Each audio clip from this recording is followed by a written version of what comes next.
안녕하십니까. 네. 기본서 다 받으셨죠? 예, 기본서. 자, 오늘 우리는 이제 민사특별법을 정리를 하게 됩니다. 민사특별법. 민사특별법에 어떤 내용들이 들어가 있는지 말씀을 드리고 들어가겠습니다.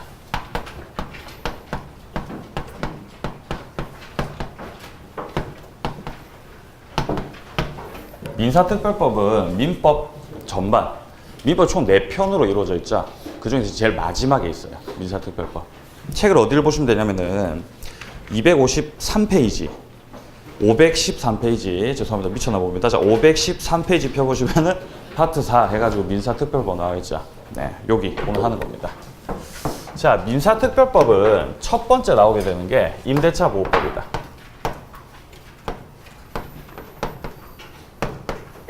임대차 보호법. 임대차 보호법이 근데 두 개가 있죠. 뭐가 있어요? 첫 번째. 주택임대차 보호법 있습니까? 그 다음에요. 예, 상가건물 임대차 보호법. 여기 두 가지가 있어요. 두 가지가. 그 다음에 뭐 있어요? 예? 집합건물법 있습니까? 집합건물의 소유 및 관리에 관한 법률.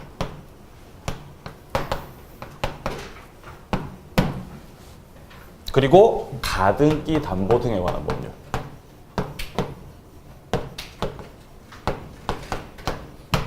마지막으로 뭐 있어요? 부동산 실권리자, 실권리자. 실제 권리자 명의로 등기를 하시라 이 말이에요. 이렇게 이제 5가지의 이제 특별법이 있다 이 말입니다. 5가지. 네? 5개 맞습니까? 네, 5개 맞네요. 자, 이 5개 법률들 중에서 우리 시험에 출제가 되는 거는 몇 문제다? 네? 민사특별법에서 몇 문제 출제가 된다? 예, 6문제가 출제가 돼요. 6문제가요. 그러니까 각 법률당 한 문제씩 일단 기본적으로 나오는 것이고, 그 다음에 특정 파트에서 이제 한 문제 더 나오는 뭐 이런 형식인 것이죠. 예, 따라서 말씀드릴 수가 있는 거는 이 공부의 효율이 좋다. 예? 효율이 좋다. 이해됩니까? 뭔 말인지. 양이 그렇게 많지 않습니다. 근데 많이 나온다 이 말이에요. 네. 그리고 이제 막바지에 예, 우리 시험 민법 이제 80문제까지 있지 않습니까? 거기서 한 74번서부터 시작해가지고 80번까지 뒷부분에 이제 다 특별법이 나오게 돼요. 네, 그래서 막바지에 이 특별법 6문제 중에서 한 5문제 정도만 충분히 여러분들이 맞춰주셔도 네, 점수를 많이 끌어올릴 수 있을 겁니다. 자, 그러면 먼저 임대차 보호법부터 들어가 보겠습니다. 자, 한 장을 넘겨봅니다. 자, 넘겨보시면은 이제 주택임대차 보호법이다라고 해서 이제 나와 있죠. 자, 주택임대차 보호법인데 일단 우리가 오늘 기본서를 처음 봤기 때문에 상당히 책이 좀 두껍고 내용이 좀 복잡하게 느껴질 수가 있기 때문에 이 주택임대차 보호법을 좀 큰 틀에서 한번 바라보고 세부적으로 들어가겠습니다. 주택임대차 보호법이다. 첫 번째 쟁점, 이 법이 제정된 목적입니다. 이 법이 제정된 목적. 왜 이 법이 제정이 되었을까? 자, 그리고 두 번째, 이 법이 적용되는 범위예요.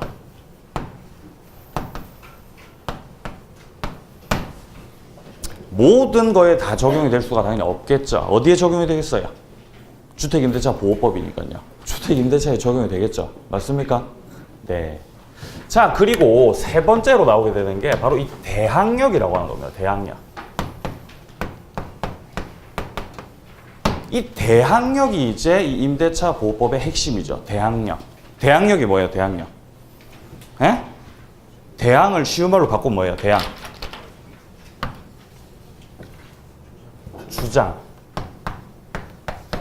주장한다는 거예요. 새로운 소유자에게 내가 나의 임차권을 주장한다 이 말이에요. 대항력. 대항력과 관련된 내용들을 하게 되고 그 이후에 보증금을 받을 수 있어야 되겠죠. 우선 변제권.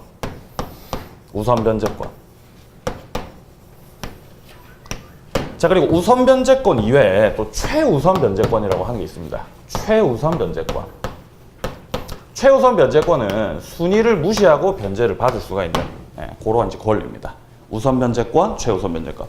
자, 그래서 이 대항력과 우선 변제권 그리고 최우선 변제권이 이 임대차 보호법의 가장 이제 핵심이다. 이렇게 말씀드릴 수 있겠습니다. 자, 그리고 그 이후에 나오게 되는 게 임차권 등기 명령 제도라고 하는 게 있어요.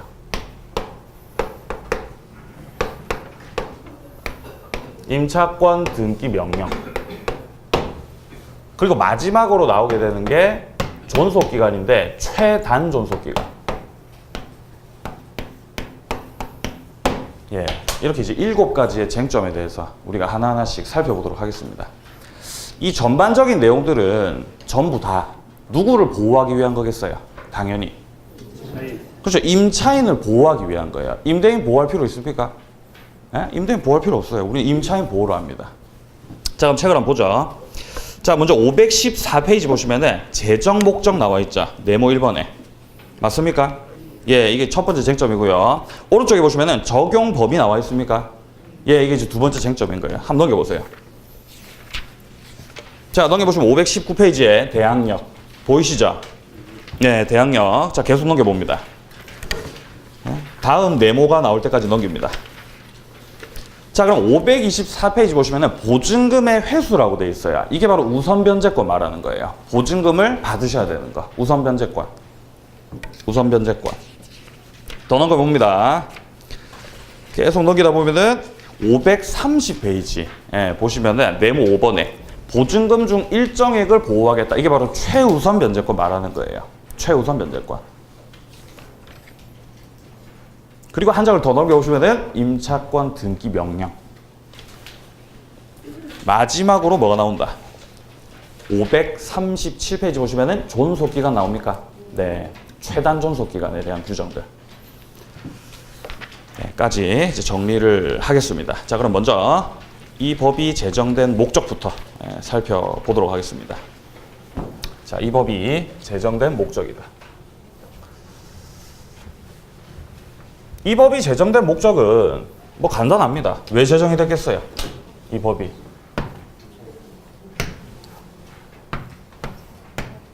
임차인을 어떻게 하겠다? 보호하겠다. 근데 지금 법이 무슨 임대차예요? 네? 주택 임대차예요. 그러면은 주택 임차인을 어떻게 하겠다? 보호하겠다 이 말이에요. 주택 임차인이 보호를 받아야 하는 이유가 있죠. 보호를 받아야 할 이유가 있습니다. 자, 예를 들어서 이 갑이라고 하는 사람이 주택을 한 채 소유를 하고 있습니다. 주택을 소유하고 계시다. 그러면은 이 주택에 임차인이 들어올 수가 있겠죠. 네? 임차인이 들어왔어요. 갑과 을 사이에 임대차 계약을 체결했습니다. 을이 뭐다? 네? 임차인이다, 임차인. 임대차 계약 체결할 때 2년으로 체결했어요. 네? 2년으로 체결했어요. 그래서 1년간 살고 있었어요. 자, 근데 문제가 생기는 거죠. 이렇게 1년 동안 잘 살고 있었는데 거기서 갑자기 주택을 어떻게 했다? 팔았다 이 말이에요. 팔았다.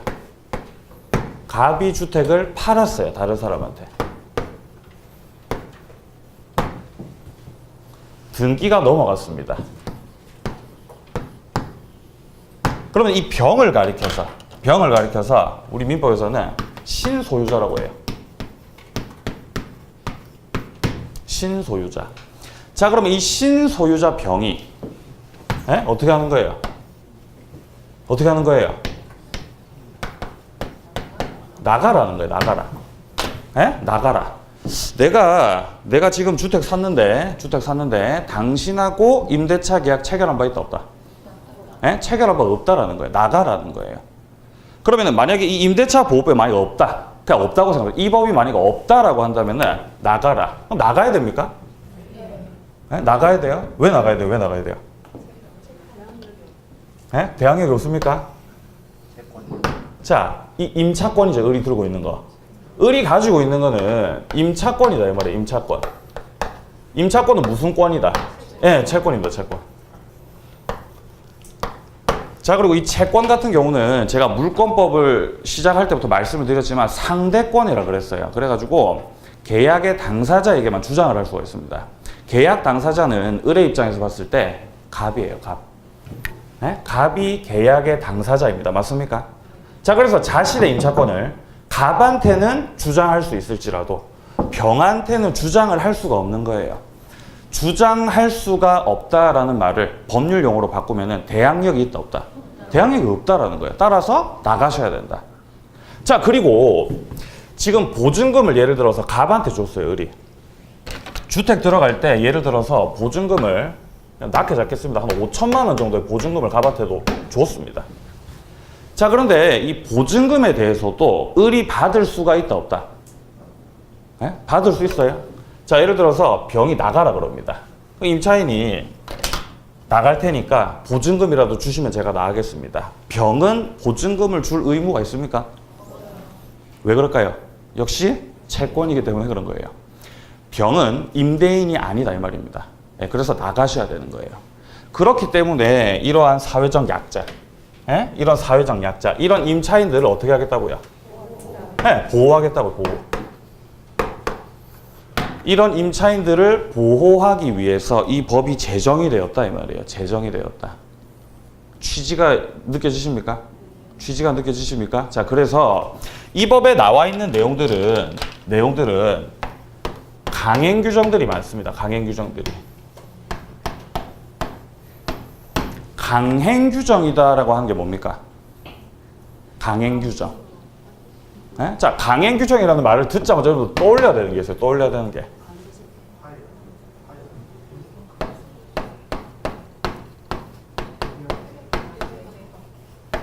당사자들 간의 특약을 통해서 배제가 된다, 안 된다?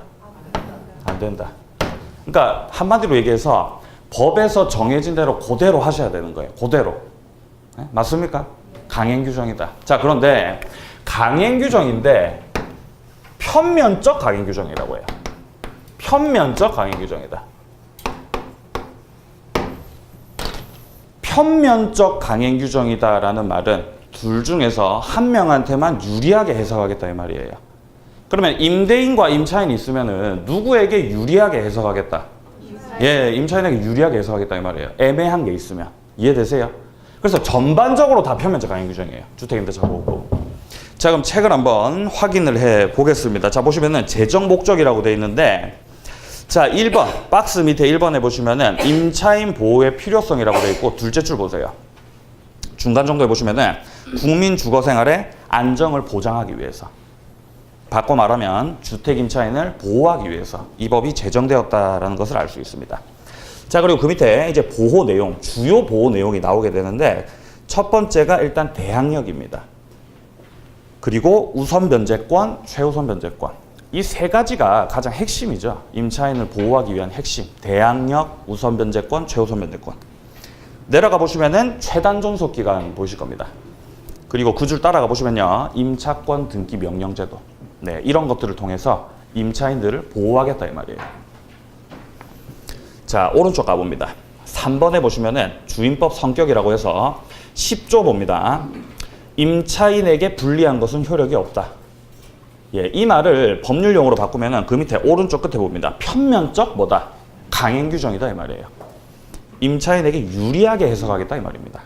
예.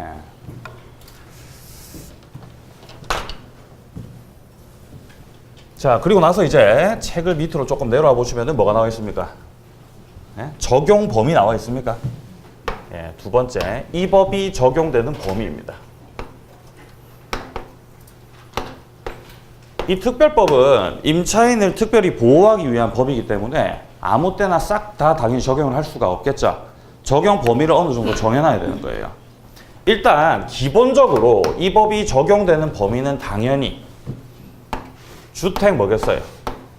주택 어디에? 주택 임대차에 적용이 되는 거 맞습니까?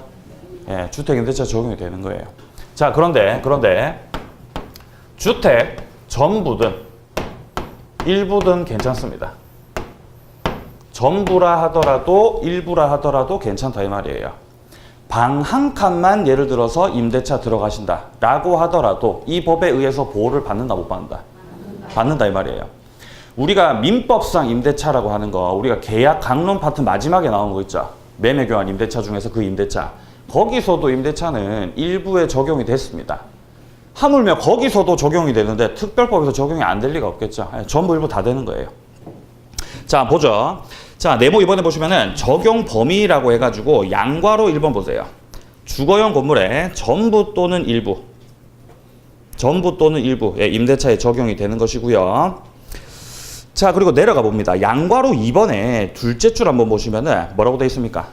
실지 용도에 따라서 정해야 된다. 주택 임대차냐 아니냐, 주택 임대차냐 아니냐를 뭐를 통해서 결정한다? 실지 용도에 따라 결정한다 이 말이에요. 실지 용도에 따라서. 여기서 실지 용도에 따라서 결정한다라는 게 무슨 말이냐면은, 자, 예를 들어서 갑이라고 하는 사람이 점포를 가지고 있어요. 점포는 주택입니까? 아니, 주택 아니에요. 주택 아닙니다. 주택이 아님에도 불구하고 계약을 체결할 당시에, 당사자들 사이에 임대차 계약을 체결을 할 당시에 제가 이 점포를 주거용으로 쓰려고 하는데요. 이렇게 계약 체결한 거예요. 갑이 주거하세요. 들어오셔서 사시면 됩니다. 라고 계약을 체결했다 이 말이에요. 물론 지금 이 건물은 무슨 건물이다? 점포용 건물이다 말이에요. 점포용 건물. 자, 그런데 을이 뭘로 쓰고 있다면, 실지 용도가 뭐라면, 주거용이라고 한다면은 이 법이 적용이 되겠다 안 되겠다? 되겠다 이 말이에요. 실지 용도 기준 판단이다. 공부상 기준이다? 아니다. 뭐 어떤 기준이다? 실지 용도로. 실제 어떤 용도로 쓰고 있느냐를 기준으로 판단한다 이 말이에요. 따라서 주거용으로 쓰고 있으면은 아무리 점포라 하더라도 적용이 된다. 적용이 된다. 적용이 된다. 이해되시죠? 자, 그런데 책을 좀 내려와 보세요. 동그라미 2번에 한번 봅니다. 자, 여기서 판단 시점을 보게 되면은 계약 체결 당시 기준 판단한다라고 되어 있어요. 자, 이 실지 용도에 따라서 하는 건데 이 판단 기준이 계약 체결 당시다. 계약 체결 당시다. 무슨 말이냐? 마찬가지로 갑이라고 하는 사람이 점포를 가지고 있어요. 점포를. 임대차 계약 체결했습니다.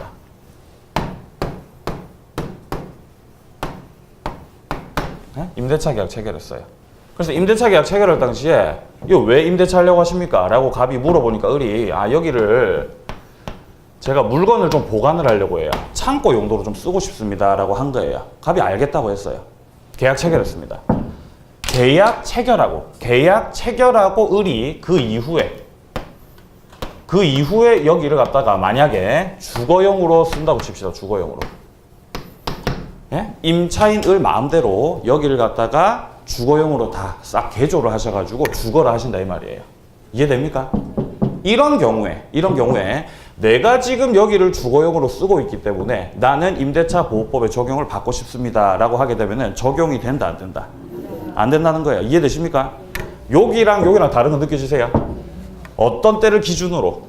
체결 당시 기준으로. 이해되시죠? 예, 좋습니다. 넘어갑니다. 자, 넘어가 보시면은 이제 관련 판례가 나와 있어요. 관련 판례 1번 먼저 보겠습니다. 자, 둘째 줄 오른쪽 끝에 정도 보세요. 만일 보이십니까? 만일 그 당시에는 주거용 건물이 존재하지 않았는데 임차인이 그 후 임의로 주거용으로 개조하셨다. 자, 이렇게 되면 이 법이 적용된다 안 된다? 그 밑에 줄에 안 된다 이 말이에요. 체결 당시에 주거용으로 하겠다라고 하셨어야 돼요. 자, 그런 취지를 좀 살펴보시고요. 그 다음에 내려가 보시면은 양괄호 3번에 일시 사용을 위한 임대차다. 적용이 안 되는 거예요. 일시 사용을 위한 임대차에는 적용이 안 된다. 대표적으로 뭐가 있을까요? 숙박, 펜션 이런 거 가가지고 내가 임차인이다 주장하고 안 되는 겁니다. 일시 사용을 위한 목적이 명확하다. 그러면 이 법이 적용되지 않고, 자, 내려가 보시면 양괄호 4번입니다. 대지에 대해서도 동법이 적용이 된다라고 되어 있습니다. 대지에 대해서도 동법이 적용된다. 대지. 자, 이 대지라고 하는 거를 너무 어렵게 생각하지 마시고 그냥 토지라고 생각하시면 돼요. 토지. 네? 토지라고 생각하시면 돼요. 토지. 자, 이 대지와 관련된 내용은 이후에 우리가 우선 면제권과 관련된 내용들을 좀 보면서 함께 봐야 되기 때문에 일단은 대지에 대해서도 적용이 된다라는 거 이 취지만 좀 봅니다. 자, 그리고 이제 오른쪽 갑니다. 자, 이제 오른쪽 가보시면은 517페이지 위쪽 봅니다. 위쪽.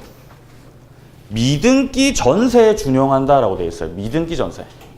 네? 미등기 전세. 미등기 전세는 전세입니까? 네? 미등기 전세 전세 아니에요. 자, 다시 묻겠습니다. 자, 그러면은 우리가 물권법에서 물권 강론에서 살펴봤었던 이 전세권이라고 하는 거 있죠. 물권 강론에서 살펴봤었던 전세권, 요거랑 지금 우리 책에서 말하고 있는 이 미등기 전세라고 하는 거 완전 달라요. 완전 다르다고요. 왜 완전 다르다고 하냐면은 자, 갑과 을 사이에 특정한 예를 들어서 주택에 대해서 전세권 설정 계약 체결합니다. 전세권 설정 계약 체결해요. 을이 전세권자이고 싶어요. 그래가지고 갑한테 일단 전세금 줬습니다. 전세금. 계약 체결하고 갑한테 전세금 다 줬다 하더라도 뭘 안 하면 등기를 만약에 안 하셨다. 을이 등기를 했다 안 했다. 등기 안 했다 이 말이에요. 등기를 이렇게 안 하게 되면은 우리 민법에서 말하고 있는 전세권이 될 수가 있습니까? 될 수가 없는 거예요. 왜? 186조 때문에 법률 행위에 의한 물권 변동이기 때문에 그렇습니다. 지금 계약을 체결하고 계약에 의해서 물권을 취득하려고 하는 상황이기 때문에 당신이 전세권자가 되려면 반드시 뭐 하셔야 되는 거예요? 등기하셔야 되는 거예요. 근데 뭐라고 돼 있어요? 미등기 전세라고 돼 있죠. 이 을이 지금 미등기 전세다 이 말이에요. 등기 안 하셨습니다. 자, 이렇게 되면은 전세권자로서의 권리를 주장할 수가 없어요.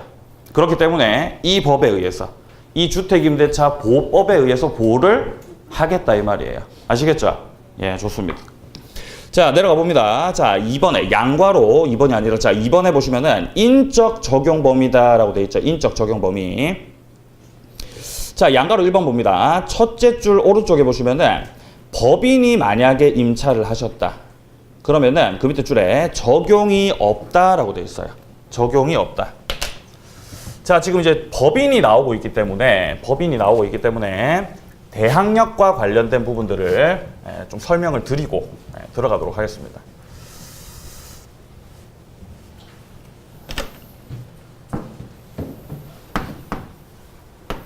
자, 주택 소유자 갑 그리고 을이 주택의 임차인이다.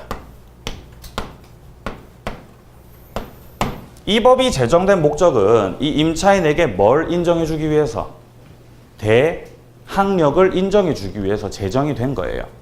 이 법이 제정되기 전 상황 같은 경우는 임차인이 대항력을 가지기 위해서는 등기를 하는 수밖에 없었어요. 등기를 하는 수밖에 없었다. 임차권 등기. 근데 문제는 임차권 등기를 하려면은 혼자 임차권 등기를 할 수 있습니까? 을이? 누구랑 같이 가야 돼요? 예? 임대인 갑하고 같이 가야 돼요. 같이. 등기를 안 해주더라 이 말이죠. 자, 그렇기 때문에 우리 임대차 보호법에서는 자, 임차인이 목적물을 인도받고 주민등록을 하시게 되면은 인도받고 주민등록을 하시게 되면은 등기를 하지 않더라도 그 다음날 0시가 딱 되게 되면은 뭘 취득한다? 바로 대항력 취득한다 이 말이에요. 이게 이제 대항력입니다. 대항력. 등기를 하지 않더라도 대항력 인정을 해주는 거예요. 자, 그런데 지금 이제 법인이 나와 있는데 갑과 을이 임대차 계약을 체결했습니다. 임대차 계약을 체결했는데 을이 그냥 자연인이 아니라 법인이다 이 말이에요. 법인. 법인이다. 법인 명의로 임대차 할 수도 당연히 있겠죠. 주택을요. 그럴 수 있겠죠. 자, 법인이라고 한다면은 일단 원칙적으로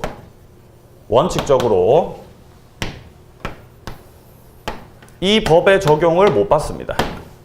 이 법의 적용을 못 받아요. 왜 그럴까요? 에? 법인이 주민등록번호 있습니까? 없어요. 주민등록을 할 수가 없다. 따라서 원칙적으로는 얘가 대항력 취득이 됩니까? 안 됩니까? 안 되는 거예요. 적용이 안 돼요. 이 법 자체가. 자, 그런데 예외적으로 법인이라고 하더라도 주택공사라든지 법인이 아니면은 지방공사, 중소기업이다. 주택공사다. 지방공사다. 그리고 중소기업이다. 법인이 만약에 여기에 해당이 된다. 여기에 해당이 된다라고 한다면은 그때는 적용이 되는 거예요. 자, 왜 적용이 되느냐면은 예를 들어서 이 을을 갖다가 주택공사라고 칩시다. 주택공사. 이 주택공사가 주택을 한꺼번에 임대차를 하셔가지고 이거를 누구에게 제공을 합니까? 집이 없는 영세 시민들에게 제공을 한다 이 말이에요. 그러면 이들이 이 병을 가리켜서 엄밀히 말하면 얘들이 전차인이 되는 거예요. 전차인. 무슨 말이냐? 자, 법인을이 뭐요? 임차인이야. 병이 뭐요? 전차인이야. 그럼 여기서 다시 뭐가 체결되는 거다? 임대차 계약이 체결되는 거다. 그걸 가리켜서 전대차라고 하는 거 맞습니까? 자, 이러한 전차인들이 해당 목적물을 인도를 받고 마찬가지로 주민등록을 하게 되면은 그 다음 날 당연히 뭘 인정해 줘야 되겠어요? 뭘 인정해 줘야 되겠어요? 대항력을 인정을 해 줘야 된다 이 말이에요. 대항력을요. 주의를 하셔야 돼요. 근데 대항력을 병이 취득하는 게 아니에요. 누가 취득한다? 법인이, 을이 대항력 취득한다 이 말이에요. 그래서 예외적으로 되는 거죠. 그리고 만약에 이 법인 을이 만약에 중소기업이라고 한다면은 이 중소기업에서 뭐 여러 가지 주택들을 임차를 해가지고 자기네들 그 소속 직원들 있죠. 직원들한테 이렇게 제공을 한다 이 말이에요. 직원들한테. 그러면 직원들이 그 주택에 들어가셔가지고 뭐 하시겠어요? 인도받고 주민등록 하시겠죠. 그러면은 그렇다 하더라도 대항력은 누가 취득하는 거다? 중소기업이 취득한 대항력은. 그러니까 이게 헷갈려. 이거 헷갈리시면 안 됩니다. 자, 강조합니다. 전차인이 만약에 나왔다. 전차인이 목적물 인도받고 주민등록을 하시게 되면은 누가 대항력 취득한다고요? 임차인이 대항력 취득한다고. 임차인이요. 네, 자, 채 확인합니다. 자, 일단 원칙은 이 법인 같은 경우는 적용이 없다. 자, 박스 밑에 예외 보세요. 동그라미 1번 봅니다. 주택도시기금 재원으로 해가지고 저소득층 무주택자에게 주거생활 안정을 목적으로 전세 임대주택을 지원하는 법인이 임차인인 경우다. 여기서 말하고 있는 동그라미 1번에서 말하고 있는 이 법인이 바로 주택공사, 지방공사 말하는 겁니다. 이런 경우는 예외적으로 적용된다. 자, 그리고 그 밑에 줄 한번 확인해 보세요. 자, 이 경우에 법인으로부터 재임차한 입주자. 여기서 말하는 이 재임차한 입주자가 저소득층을 말하는 것이고 괄호 안에 뭐라고 돼 있어요? 전차인이라고 돼 있죠. 자, 이렇게 이 전차인들이 인도받고 주민등록하게 되면은 누가 대항력 갖는다? 법인. 즉 임차인이 대항력 갖는다 이 말이에요. 이거를 절대 헷갈리시면 안 돼요. 전차인이 대항력 가지는 것 같거든요. 아닙니다. 이렇게. 자, 그리고 그 밑에 동그라미 2번 한번 봅니다. 자, 중소기업 나와 있습니까? 예, 중소기업에 해당하는 법인이 자, 직원의 주거용으로 주택 임차하고 그리고 직원이 주택 인도받고 주민등록 마쳤다. 역시 대항력 취득을 하는 거예요. 그럼 여기서의 이 직원이 누굽니까? 전차인이겠죠. 전차인. 네, 전차인이 인도받고 주민등록하면은 누가 대항력 취득한다? 중소기업이요. 네, 임차인이 대항력 취득한다라는 겁니다. 자, 이렇게 해서 이제 적용 범위와 관련된 전반적인 내용들을 살펴봤고, 밑으로 책을 좀 내려가 보시면은 양과로 1번에 보시면은 기존 채권을 보증금 지급에 가름한다, 적용이 된다라고 돼 있어요. 여기서 가름한다라는 말은 대신한다 이 말이에요. 대신한다. 대신한다. 응? 대신한다.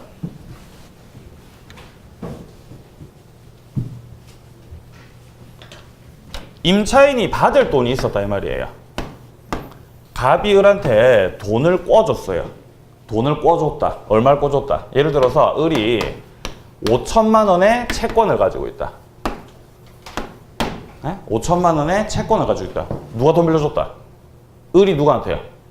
갑한테 돈 빌려줬다고요. 이 무슨 계약이에요? 무슨 계약이에요? 무슨 계약이에요? 금전 소비대차 맞습니까? 자, 금전 소비대차 계약을 통해서 을이 갑한테 돈을 어떻게 했다고요? 빌려줬다고요. 그럼 을이 뭐예요? 채권자. 갑은요? 채무자, 채무자. 안 까먹었죠? 예. 받을 돈 5천만 원이 있는 거예요. 마침 갑이 뭐 가지고 있어요? 주택 가지고 있어요. 집이 필요해요. 집이 필요합니다. 자, 그래가지고 야, 내게 5천만 원. 받을 돈 5천만 원인데 이거를 뭘로 하자는 거예요, 지금? 이거를 보증금으로 하자 이 말이에요. 내가 니한테 받을 돈 얼마가 있으니까요. 5천만 원 받을 돈이 있으니까 이거 받은 셈 치고 이거 뭘로 하자? 보증금으로 하자 이 말이에요. 기존 채권을 보증금으로 이렇게 대신해도 괜찮습니까? 네, 괜찮다고 하네 우리 책에서. 괜찮습니다. 괜찮습니다.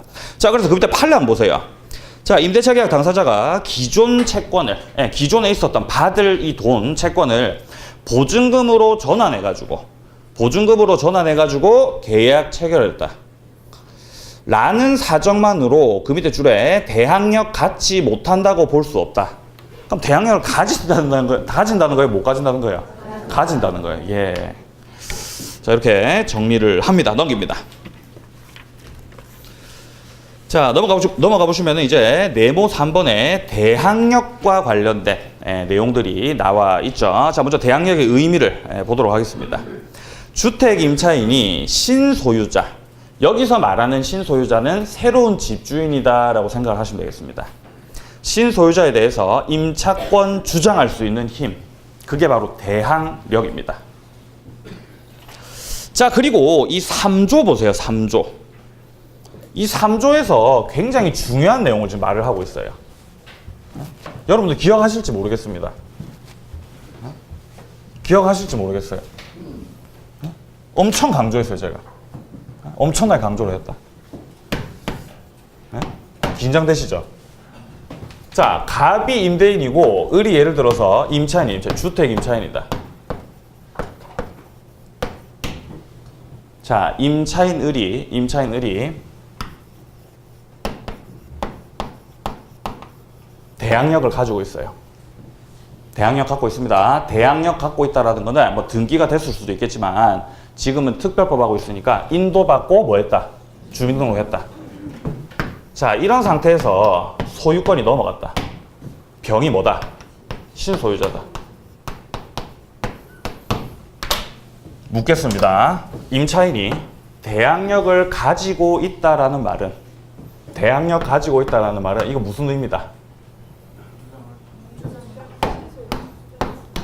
네 글자예요, 네 글자. 그렇죠, 지위승계죠. 지위승계 누구시죠? 지위승계 누구십니까? 합격. 지위승계 합격이에요. 자, 지위승계. 그러니까 임차인이 대항력 가지고 있다라는 말은 어떤 지위가요? 임대인의 지위가 어떻게 된다고요? 승계가 된다고요. 임대인 누구예요? 원래 임대인 누구예요?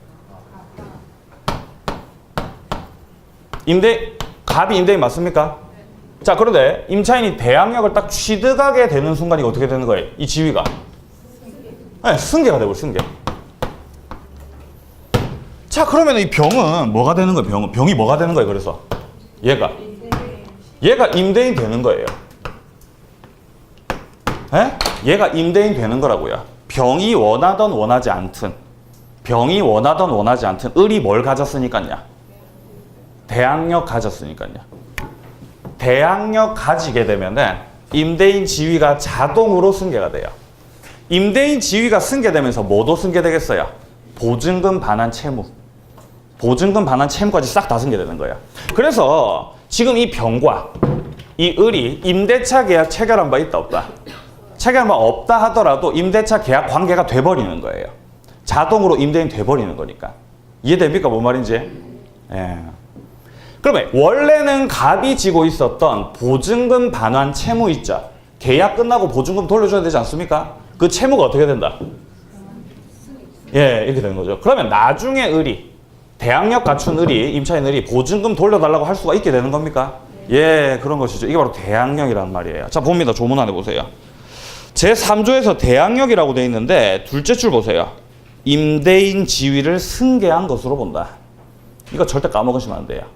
대항력, 지위 승계. 대항력, 지위 승계. 네. 자, 그리고 내려가 보시면은 이제 대항력의 요건이 나와 있는데 첫 번째는 이제 등기를 하셨다. 예, 그럼 대항력 갖춥니다. 그리고 그 밑에 줄에 인도받고 주민등록 확인하시고요. 자, 그리고 책을 조금 내려오셔가지고 쭉 밑에 519페이지 쭉 밑에 양괄호 2번으로 내려와 보시면은 주민등록의 존속이다라고 되어 있죠. 자, 동그라미 1번에 둘째 줄 오른쪽 갑니다. 대항력 유지하기 위해서 계속 존속하고 있어야 된다. 뭐가요? 뭐가 존속하고 있어야 된다? 주민등록이 존속하고 있어야 된다 이 말이에요. 존속하고 있어야 된다. 그러니까 잘 계시다가 전입신고, 주민등록 해가지고 잘 계시다가 다른 데로 만약에 전입을 옮기시게 되면은 갖고 있었던 이 대항력이 어떻게 되는 거예요? 예, 상실돼 버리는 거, 소멸돼 버리는 거예요. 아시겠습니까? 계속 유지하고 있어야 돼요. 예. 자, 넘어갑니다. 자, 넘어가 보시면은 520페이지 봅니다. 520페이지 보시면은 이제 관련 판례가 나와 있습니다. 자, 여기서 주민등록 직권 말소에 대한 게 나와 있습니다. 주민등록이 말소가 돼버렸다. 그럼 이 대항력이 어떻게 될까에 대한 내용이에요. 자, 둘째 줄 보시면요. 직권 조치로 주민등록이 말소가 되었다. 그러면은 원칙적으로 대항력 어떻게 된다고요? 상실된다고요. 여기서 말하는 이 직권 조치로 말소가 된다라고 하는 게 예를 들어서 뭐 시에서 호구 조사를 하는데 사람이 없다 이 말이에요. 주택을 가봐도 문을 두드려봐도 사람이 계속 안 살아요. 근데 주민등록이 누군가의 이름으로 돼 있겠죠. 네, 쓰겠습니다. 네? 자, 일단 임대인 있고요. 그 다음에 임차인 있죠. 임차인. 네? 임차인은. 자, 이 임차인이 특정한 주택에다가 주민등록을 잘 해놓으셨어요. 네? 주민등록을 잘 해놓으셨다. 그럼 시에서 공무원들이 조사요, 조사. 네? 주택 가보는 거예요. 사람이 있다, 없다? 없다. 다음 달에 갔어요. 있다, 없다? 없다. 계속 없어요. 반년 동안 없어요, 반년 동안. 네? 주인한테 물어봐요. 네? 사람 안 삽니까? 안 사는데 모르겠는데 저는 어디 갔는데요? 계속 비어있다 이 말이야. 자, 이렇게 되면은 어떻게 할 수가 있다? 계속 비어있게 되면 이 주민등록을요. 네, 직권으로 말소해버린다 이 말이야. 직권 말소. 자, 이렇게 만약에 직권 말소가 되었다라고 한다면은 을이 가지고 있었던 대항력 어떻게 된다? 상실된다, 상실된다. 이해되시죠? 이 말이에요 지금. 자, 그리고 그 밑에 줄에. 자, 대항력 상실되었다 하더라도 셋째 줄에 위에서 셋째 줄 보시면은 이 절차란 말 보이십니까? 이 절차. 이 절차. 네? 이 절차. 자, 이 절차라고 하는 이 절차를 밟게 되면은 그 밑에 줄 내려오시면요. 소급 보이시죠? 소급. 소급해서 대항력 유지된다. 자, 그리고 이 줄 쭉 따라가시다가 끝에 쪽에 보시면은 이 절차에 의해서 회복된 것이 만약에 아니다. 아니다라고 한다면 이거 어떻게 된다? 그 밑에 줄 오른쪽 끝에 대항력의 유지를 주장할 수가 없다라고 돼 있죠. 자, 이건 어떻게 구분을 하시면 되냐면은 자, 최초로 임차인들이 주민등록을 한 시점이 있을 거예요. 그리고 그 이후에 집을 장기간 비우셔가지고 애석하게도 직권 말소가 된 시점이 있을 겁니다. 맞습니까? 그리고 그 이후에 이거를 회복하기 위해서 만약에 이의 절차를 거치셨다.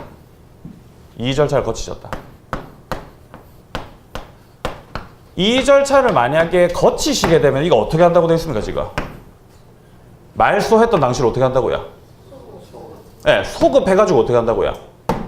말소된 적이 없었던 것처럼, 네? 대항력이 계속 말소된 적이 없었던 계속 있었던 것처럼 계속 이렇게 소급한다면 소급. 그러면 을은 이 절차를 밟게 되면은 대항력 잃었던 적 있습니까? 대항력 잃었던 적 없는 거예요. 자, 그런데 만약에 마찬가지로 주민등록을 하고 특정 시점에 직권으로 말소가 되었는데 그 이후에 이 절차를 만약에 안 거쳤다 이 말이에요. 이 절차를 안 거쳤다. 이 절차를 이렇게 안 거쳤다라는 말은 그냥 다시 출장 갔다 돌아오셔가지고 재전입을 하셨다 이 말이에요. 다시 주민등록 하셨다 이 말이에요. 이렇게 되면은 대항력이 여기가 어떻게 되는 거예요? 네? 비는 거예요, 비는 거. 이해됩니까? 뭔 말인지? 이때 동안에는 대항력 있었어요, 없었어요? 있었어요. 대항력 있었습니다. 이때 동안에 대항력 있었어요, 없었어요? 없었어요. 그리고 나서 다시 주민등록을 하시게 되면 이 다음 날서부터 다시 대항력이 인정이 되는 것이죠. 그러니까 여기가 어떻게 되는 것이다? 빈다 이 말이에요. 이 절차 안 거치면은 이렇게 구분만 하시면 되겠습니다. 이 절차 거치셔야 되겠죠. 자, 내려갑니다. 관련 판례 내려갑니다. 자, 그 밑에 박스 관련 판례 보시면은 이 주민등록과 관련된 내용들이 계속 나오고 있는데 1번 판례 보세요. 자, 첫째 줄 오른쪽 끝에 정도에 보시면은 담당 공무원 착오 보이십니까? 예, 담당 공무원 착오로 인해서 주민등록표상의 지번이 다소 틀리게 기재가 되었다. 괄호 안에 보시면은 안양동 545에 5라고 해야 되는데 안양동 545에 2로 하셨다 이 말이에요. 그러니까 임차인은 뭐라고 썼는데 임차인은 안양동 545에 5라고 잘 정확하게 썼는데 공무원이 어떻게 했다? 착오하셨다. 2로 하셨다 이 말이에요. 깝깝하네요. 자, 이렇게 됐다 하더라도 대항력 어떻게 된다? 인정된다. 왜? 공무원 네가 잘못한 거니까요. 네가 책임지라 이 말이에요. 대항력 인정됩니다. 이런 경우에. 자, 그런데 자, 골 때리는 거는 자, 오른쪽 갑니다. 오른쪽에 521페이지 하단부 내려와 보세요. 밑에 보시면 또 관련 판례 보이십니까? 여기에 2번 판례 보세요. 이거 비교하셔야 돼요. 자, 첫째 줄에 자, 오른쪽 끄트머리 보시면은 역시 담당 공무원이 뭘 하셨다? 착오하셨다 이 말이에요. 네, 안타깝습니다. 담당 공무원 착오로 수정을 요구해서 잘못된 지번으로 수정하고 동호수 규제를 삭제한 주민등록 점유신고서를 다시 작성 제출해서 주민등록되었다. 그러면은 임대차 공시 방법으로서 유효하지 않고라고 돼 있죠. 그러면 이 경우에는 대항력 인정이 된다는 거예요? 안 된다는 거예요, 지금? 안 된다는 거예요. 네, 뭔지 알죠, 도대체 이게? 네? 지금 두 판례가 싹 다 지금 공무원이 착오하신 거예요, 착오. 근데 왼쪽 판례에서는 뭐라고 하고 있다? 대항력이 인정된다. 오른쪽 판례는요? 대항력 안 된다 이 말이에요. 네? 뭐예요, 도대체? 공무원 착오예요. 담당 공무원 착오. 자, 봅니다. 자, 주민등록을 하는데 임차인이 주민등록을 합니다. 주민등록을 한다라는 거는 주민센터 가가지고 전입신고서 작성해서 제출하는 거죠. 제출하는 거예요. 공무원한테 제출했습니다. 근데 공무원이 뭐 하셨다? 착오하셨다.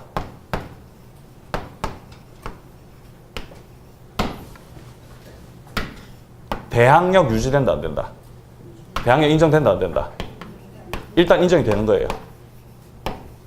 왜요? 공무원 네가 착오하신 거니까요.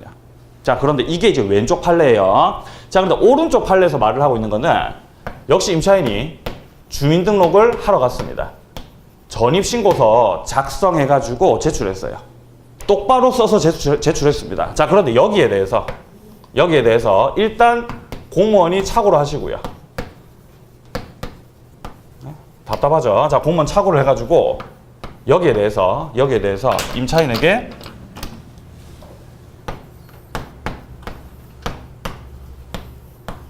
수정을 요구했다.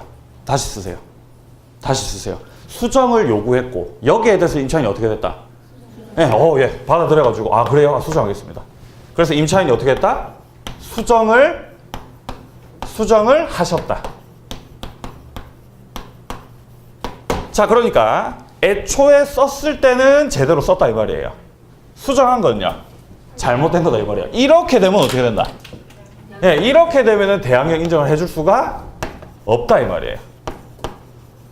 예? 차이가 느껴집니까? 네.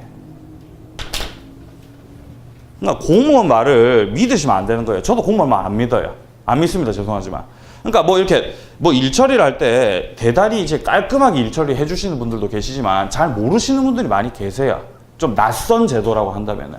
네. 근데 어쨌든 이 판례의 취지 같은 경우는 공무원이 수정을 요구를 했고 거기에 임차인이 어떻게 했습니까? 그 요구에 응하셨으니까 임차인 니한테도 책임이 있다. 예, 이런 취지입니다. 따라서 대항력이 인정되지 않는다.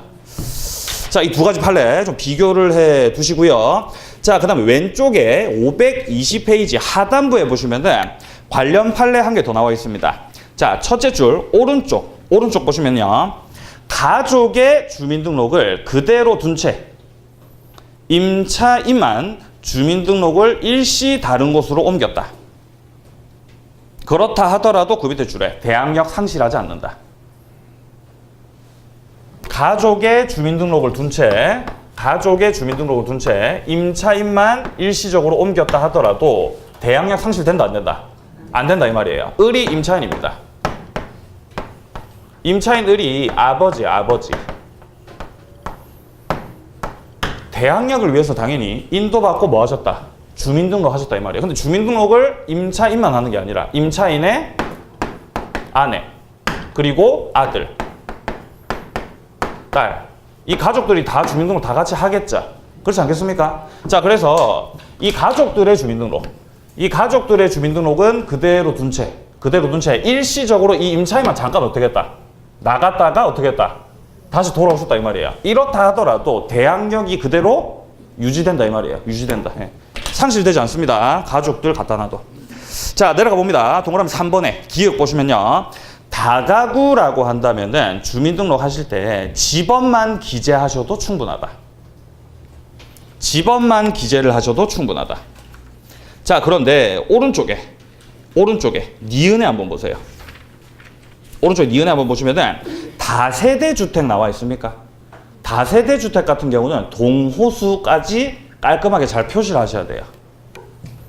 여기서 이 다가구와 다세대 잘 비교하셔야 됩니다. 헷갈립니다.